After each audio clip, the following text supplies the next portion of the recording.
Unexpected royal move. Princess Leonor's arrival in Denmark stuns royal fans from Spain. Spain. The familiar rhythm of tradition. The crown. The princess. The heir. But then, she wasn't in Madrid. She wasn't even in Spain.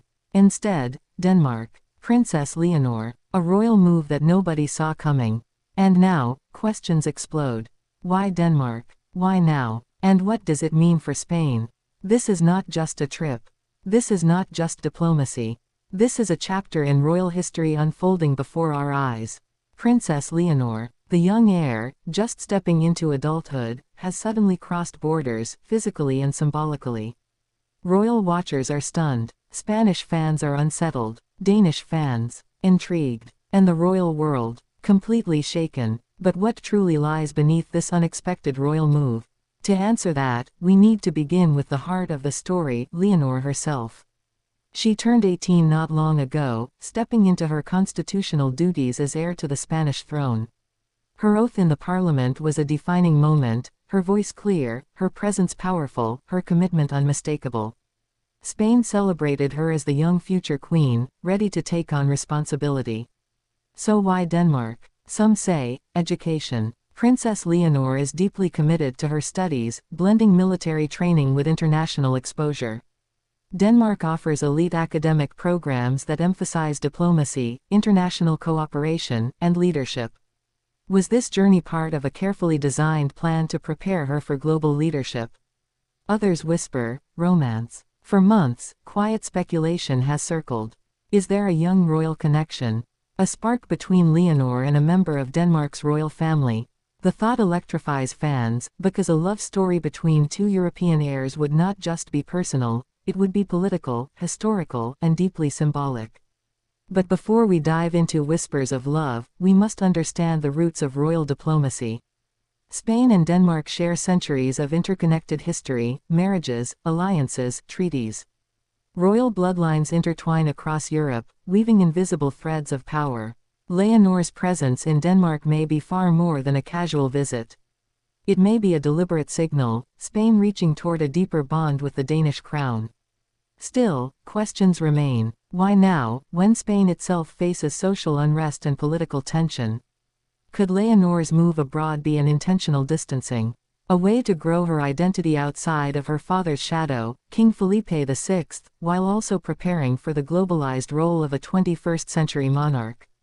Consider the timing. Queen Margrethe II of Denmark recently abdicated, passing the crown to her son, King Frederik X.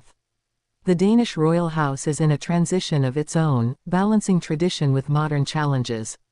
Princess Leonor's sudden presence there adds intrigue, almost as if two young royal generations are preparing to rise side by side. And yet, the human element cannot be ignored. Leonor is not just a future queen. She is an 18-year-old woman navigating identity, love, and expectation. Imagine the pressure, millions watching, every step scrutinized, every gesture interpreted. Her arrival in Denmark was marked not by pomp but by subtle gestures, a low-key landing, carefully chosen attire, quiet smiles. But those who study royalty know, every detail speaks volumes. Was the understated entrance meant to conceal something grander brewing beneath the surface? Royal fans in Spain reacted with shock. Social media lit up. Some expressed betrayal. Our princess belongs to Spain, not Denmark. Others defended her. She must prepare to be an international queen. The polarization reflects something deeper, the tension between tradition and modernity, between national pride and global identity. But here is where curiosity deepens. Could Leonor's stay in Denmark signal a testing ground for a future partnership?